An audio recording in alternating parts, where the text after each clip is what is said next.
చంద్రబాబు గారు ఆ పెన్షన్ ఇచ్చే ప్రతి నెల ఒక ఈవెంట్ నడుపుతూనే ఉన్నారు. అవును. క్రమం బ్యాక్‌గ్రౌండ్ తప్పకుండా. పెడతారు. హ్మ్. అదంతా అదేదో నార్మల్ అనిపించడానికి గాను మామూలు మంచం వేస్తాము, లేకపోతే అట్లాంటియేయో వేస్తారు. దాంతో హ్మ్. మారిపోతారా జనం? కొత్త హ్మ్. పెన్షన్ వస్తే కదా మారేది. హ్మ్. బేసిక్‌గా ఏంటంటే ఇక రాబోయే రోజుల్లో కంటిన్యూగా మనం ఇక పబ్లిక్‌లోకెళ్ళి మ్యానిపులేట్ చేద్దామని చూసుకుంటున్నట్టు కనబడుతోంది. హ్మ్. నువ్వు ఫస్ట్ అవును. నడపాల్సింది ప్రభుత్వాన్ని, హ్మ్. ప్రచారాన్ని కాదు. ఇక్కడ హ్మ్. ఎంతసేపటికి మనం నడుపుతుంది ప్రచారం. అది ఎదుటోడు దొంగ, నేను మంచోడిని. ఎదురోడు దొంగ, నేను మంచోడిని. అలాగే పాలనంటే ఇట్లుండాలి. ఎలా ఉండాలా? ఇదా? జగన్‌ని హ్మ్. మొట్టమొదట నేను 2019కి ముందు జగన్ మీద నాకేమాత్రం నమ్మకం లేదు.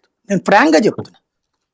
చంద్రబాబు నాయుడు అధికారంలోకొస్తాయనా? పాలనా వ్యవస్థ బాగా అలవాటున్నోడాయన. అవును. జన్మభూములు ఇయి గాదు నాకప్పుడు. ఆయన ఆకస్మిక అనుభవం. తనిఖీలు నచ్చినియి. అట్లాగే ఆ రోజుల్లో మనం వార్త రాయగానే వెంటనే స్పందించి యాక్షన్ తీసుకునేటటువంటి విధానం నచ్చింది నాకాయనకి. హ్మ్. అలాంటి ఒక చక్కటి పరిపాలన అందించేటటువంటి వ్యక్తి కాబట్టి అన్నది చూసాం. 2014 తర్వాతన అది పోయింది.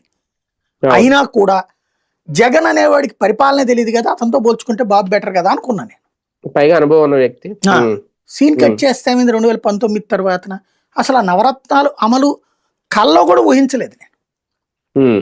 చేశాడు. సరే అది సంక్షేమ పథకం మనకు సంబంధం లేని వ్యవహారం. నంబర్ 2 అడ్మినిస్ట్రేటివ్ రిఫార్మ్ మాత్రం హ్యాట్స్ ఆఫ్ అనిపించింది నాకు. హ్మ్. అసలు సాధ్యమా ఒక వాలంటీర్‌ని? అవును. సాధ్యమా మెయిన్ అది. ఒక ఏరియాలో సచివాలయం? హ్మ్. అనుకున్నా నేను. ఏదో అవును. ఉపన్యాసాలు చెప్తుంటారు, సొల్లు ఉపన్యాసాలు ఏడ జరుగుతాయిలే అనుకున్నా. అట్లాంటిది